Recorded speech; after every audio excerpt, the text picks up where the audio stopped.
Hello chers amis, je suis très heureux de vous avoir dans cette petite vidéo. Alors, Monsieur Thibault depuis le Togo nous a posé une question. Sa question est toute simple. Il travaille dans une société qui revend des véhicules en l'état. Il aimerait savoir comment passer les écritures. Il est un peu perplexe parce que un véhicule est censé être une immobilisation. Est-ce qu'il doit l'enregistrer en immobilisation? Est-ce qu'il doit l'enregistrer comme matière première? Parce que quand ils reçoivent le véhicule, ils mettent des housses sur les véhicules, ainsi de suite, sur les fauteuils, ils emballent les pneus, ainsi de suite, avant de revendre pour que ça fasse l'effet boom chez le client.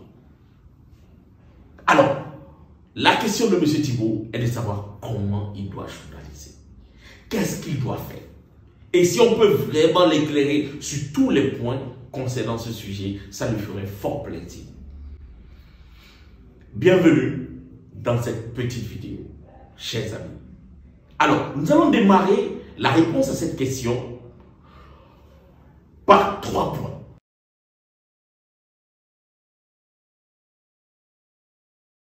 Le premier point est l'achat de marchandises. Ce qu'il faut comprendre, selon le droit OHADA, est considéré comme achat de marchandises tout achat de produits dans le but de la revente en l'état, sans transformation, sans ajout. On revend en l'état. Est-ce que vous me comprenez? Donc, dans ce cas de figure, le véhicule, quand ils achètent un véhicule et qu'ils doivent revendre en l'état, sans vraiment travailler sur le véhicule, parce qu'ils vont juste ajouter des housses, c'est pas un travail, on appelle ça de l'ornement.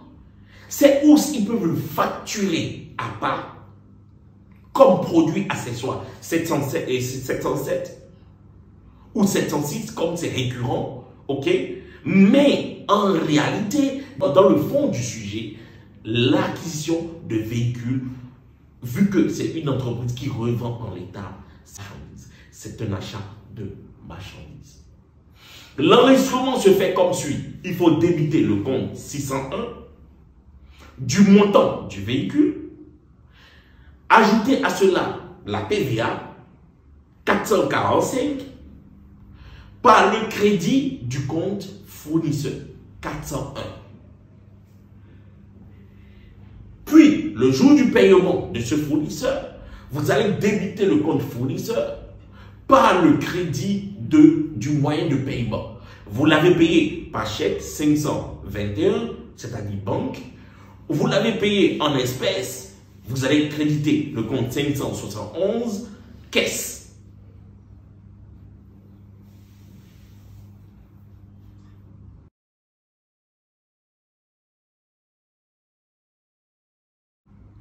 Le deuxième point est quoi, concrètement?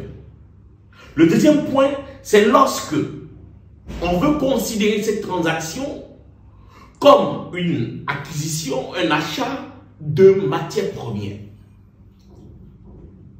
Ça aurait été une matière première si on achetait par exemple la carapace du véhicule et qu'on y ajoutait les éléments. Tel n'est pas le cas. Il ne faut que acheter des housses qu'ils viennent mettre à l'intérieur du véhicule et sur le véhicule. Tout ça, ce sont des charges à côté.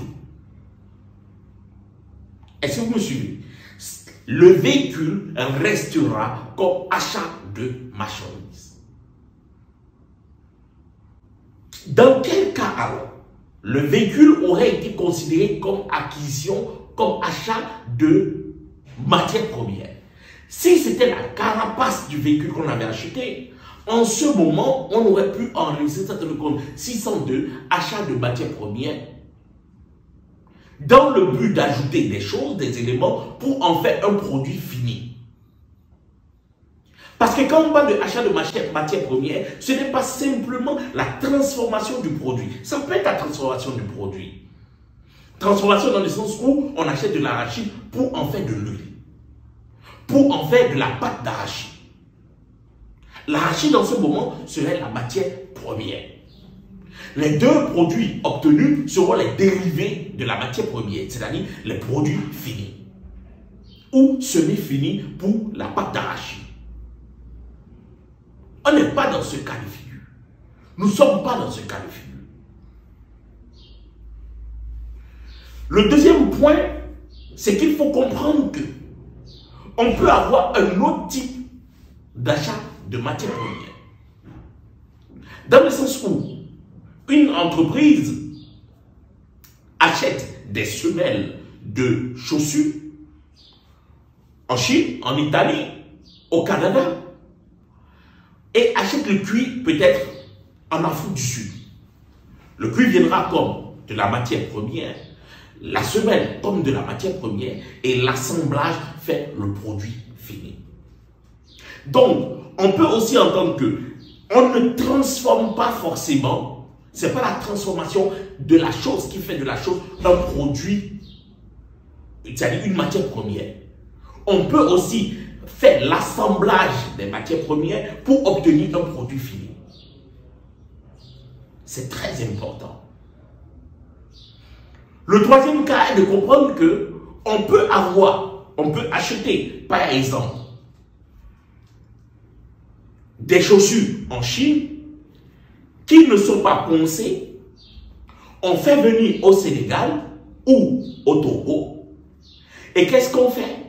On ponce tout, on change la couleur même des chaussures, on ajoute des lacets, on ajoute pas mal de choses, d'éléments de finition. La chaussure achetée en Chine serait considérée comme matière première. Donc il est important de comprendre que dans notre cas de figure, pour le cas de M. Thibault, il doit comprendre que le véhicule, en y ajoutant des housses dans le véhicule ou sur le véhicule ou n'importe où dans le véhicule, cela ne fait pas du véhicule une matière première.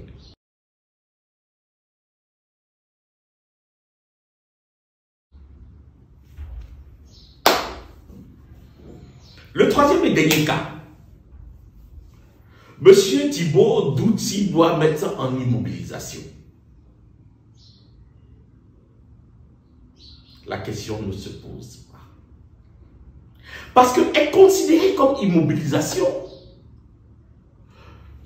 du matériel censé être utilisé au sein de la société, pour l'exploitation de la société. Dans votre société, vous achetez des véhicules pour revendre. Même si le véhicule peut être considéré dans d'autres types de sociétés comme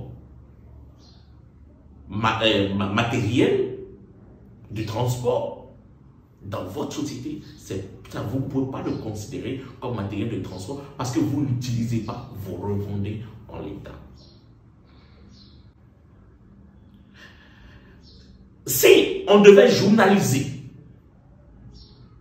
l'acquisition de matériel de transport ou de matériel tout court, on débite un compte de la classe 2 suivi du compte TVA 445 par le crédit du compte fournisseur d'investissement.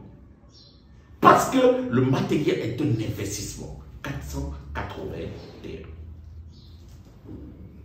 Puis, lors du règlement de ce fournisseur d'investissement, vous allez débiter le compte 481 par le crédit du moyen de paiement, soit la caisse 571, soit la banque 521. Je suis très heureux de vous avoir eu dans cette petite vidéo. Et j'espère que vous n'hésiterez point à partager avec nous vos doutes, vos incompréhensions et surtout vos questions.